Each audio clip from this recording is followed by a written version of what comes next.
The Roman Empire is widely considered one of the strongest empires to ever exist. And now I'm going to explain to you how the US is almost 5 times stronger than that, and that the Roman Empire ever has been. Today, I'm going to be going over how the US is much better than Rome. Firstly, we have a glossary. Today I'm going to be talking about the similarities, the differences, and then exactly how much stronger is the United States. So when we're going into similarities, first we need to consider the obvious: military dominance. And it's not even close. Military dominance goes to the US all the way.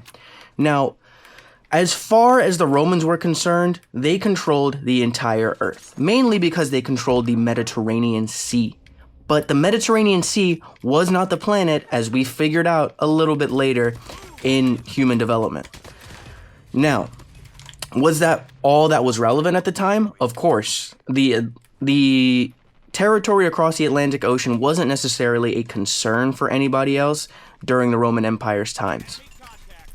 Now, another very, very similar aspect was the vast territory that the US and the Roman Empire both control. It is huge. The continental and intercontinental United States is massive. We have the third largest country in the world, behind Russia and China respectively. And with China, in the US, we have much more arable land, which is just land that we can farm on. Next is the wealth disparity. The Roman Empire and the US equally have horrific wealth disparity. The wealth was not given equally to everyone in either societies, which is fairly normal, but the ones in the US and in Rome were extensively worse than any other country we commonly know today. Next would be infrastructure and culture. Infrastructure, the US has very, very good infrastructure, but at the same time, it's very slightly primitive. It's mainly just roads, very similar to Rome. I mean, as we know, roads aren't the most efficient mode of transport, but they are a good one. And the US extensive road network is massive. It is huge. It extends across the entire continent. Well, the entire country. The North American continent it extends through.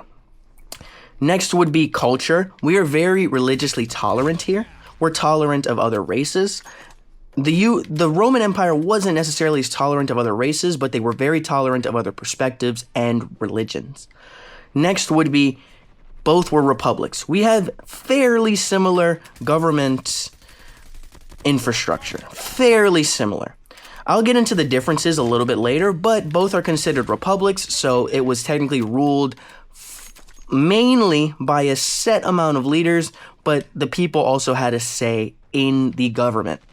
Now, the main differences are that early economic structure, the US and the Roman Empire both had a very, very big reliance on enslaved labor. Now, the US quickly strayed away from that shortly after its independence. Well, not shortly. I mean, it's only been about 100 years, but for the early development of the US, we were very, very heavily reliant on enslaved labor. We soon got out of that. Rome almost never got out of that. Next would be leadership structure. So this is what I was talking about. The democratic leadership we have here is by the people, for the people. In Rome, the autocratic leaders were not subject to the same rules as the leaders we have here. Now, as much as you'd like to say that, the leaders we have nowadays are not punished just like in the Roman Empire, it's not true. I mean, just because we're seeing some of these cases now and then, presidents are still impeached. Nixon was impeached. And he was impeached for a specific reason. Bill Clinton got into a scandal. And they all got into scandals, and they were widely disrespected by the public. You could disrespect them and not be harshly punished, and then they were ousted from office. In the Roman Empire, you didn't necessarily have a choice whether you liked someone or not, whether you wanted to be led by them or not. They kind of just took power, and that was just the norm back then. Also, those leaders were not subject to the same constitution that our leaders are in the US. Next would be geography. The US is a very, very isolated country. We border 2 other countries, that's it. The Roman Empire had the entire Mediterranean Sea, but they were bordered by a whole bunch of other countries. It wasn't just 1 or 2. The US is bordered by 2, but the Roman Empire was bordered by way more than just 2. Way more. So they constantly had to face barbarians and other economies and war. The US doesn't necessarily have to face that. The US, for the most part, just has to consider 1 or 2 possible invasions, but the rest is surrounded by sea. The US is surrounded mainly by sea, so that's a big form of protection that the Roman Empire never benefited from. They had to fight land-based wars all the time. The US has never had a foreign invasion happen. If you're going to count like the attack on Pearl Harbor, that was through sea, and it wasn't necessarily an invasion, just one attack. So geographically speaking, the US is much, much better equipped to handle conflicts than Rome ever was. Now, we're going to talk about exactly how much stronger the US actually is. So like I said before, the US controls the global economic situation currently happening. The US literally sanctions and destroys other economies that oppose them. We first saw that during the Russia-Ukraine conflict, modern day at least, that the government can literally destroy and destabilize an entire economy that it does not control directly. So with Russia, they had no choice but to stop using the US dollar as a currency, and they were harshly punished for that because they invaded Ukraine. That is one aspect of global dominance. Rome did not have that control over other economies, but the US does. So that is a big, big factor. Next would be the growth of the US economy. Much later in the Roman Empire, the economy started to stagnate pretty heavily. And that definitely created a little bit of political strife. Now, we have political strife in the US, of course, but our economy is not stagnant. No matter what people might have you believe, our economy is actually still growing and still very, very strong, but not stagnant in the least.